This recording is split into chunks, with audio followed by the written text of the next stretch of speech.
होगा। तो चलो एग्जांपल में लेते हैं कि पेपर बोर्ड एक बड़ा डिवीजन है, वो सेल का 30%, असेट का 25%, प्रॉफिट का से 19% कंट्रीब्यूट करता है। एनी ऑफ द थ्री, हाँ एनी ऑफ द थ्री, ध्यान रखिएगा, तीनों फुलफिल करने की जरूरत नहीं, एनी ऑफ द 10% वाला threshold, any of the 3 threshold. Okay, so मान लो paper board is a discontinuing operation.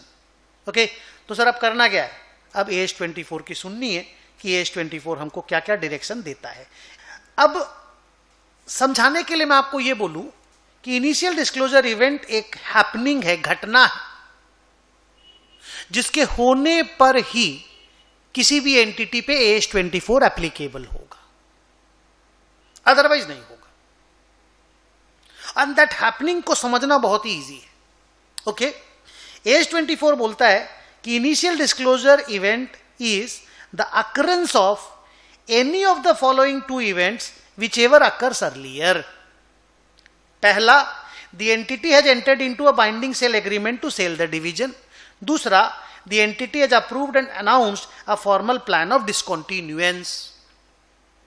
तो मान लो, अच्छा पहला वाला क्या है, the entity has entered into a binding sale agreement to sell the division, मतलब आईटीसी ने अपने पेपर बोर्ड डिवीजन को बेचने के लिए मान लो कोई दूसरी कंपनी से HUL से एग्रीमेंट साइन कर लिया, तो हो गया, इनिशियल डिस्क्लोजर इवेंट अकर हो गया। मान लो कोई एग्रीमेंट साइन नहीं हुआ, पर आईटीसी के बोर्ड ऑफ डायरेक्टर ने अप्रूव कर लिया कि हाँ हम इस पेपर बोर्ड को बेचने वाले हैं, और एक प्लान ऑफ डिसकंटिन्यूएंस को भी अप्रूव कर लिया कि हम इस तरीके से बेचने वाले हैं। तो कोई एग्रीमेंट अगर नहीं भी हुआ, अगर फॉर्मल प्लान ऑफ डिसकंटिन्यूएंस भी अप्रूव हो गया ना, तो भी हम लोग बोलेंगे कि भाई बेचने वाले तो हैं ही, बाइंडिंग सेल एग्रीमेंट अभी नहीं हुआ तो क्या हुआ, कुछ दिनों के बाद हो जाएगा, सेकेंड वाला इवेंट तो हो गया। तो दोनों में से जो भी इवेंट पहले हो जाता है ना, हम लोग बोलेंगे initial disclosure event has taken place. And once initial disclosure event हो गया ना, AS24 will start applicable for you.